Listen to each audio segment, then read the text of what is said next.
কেউ কারো রিজিকে ভাগ বসায় না, কেউ না।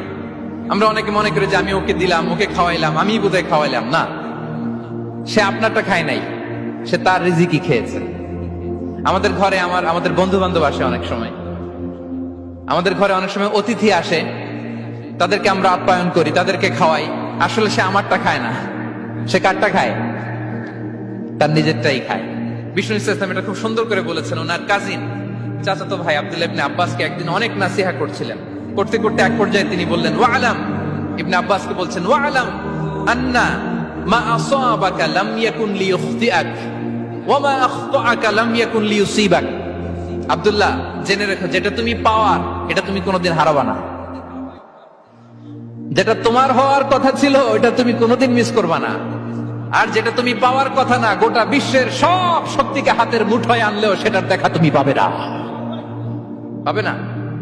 ওয়ালাম আন্নামা আসাবাকা লাম ইয়াকুন লিইখতিআক ওয়া মা আখতাআকা লাম ইয়াকুন লিইউসিবাক রুফিআতিল আকলাম ওয়া জাফফাতিস সুহুফ। আব্দুল্লাহ, রিজিক নিয়ে চিন্তিত হয়ো না, রিজিক নিয়ে পেরেশান হয়ো না। প্লে ইউর রোল, রিজিক ইজ ফিক্সড। যেটা তুমি পাওয়ার তুমিই পাবা, যেটা তুমি পাওয়ার কথা না চেষ্টা করেও সেটা তোমার কাছে আসবে না।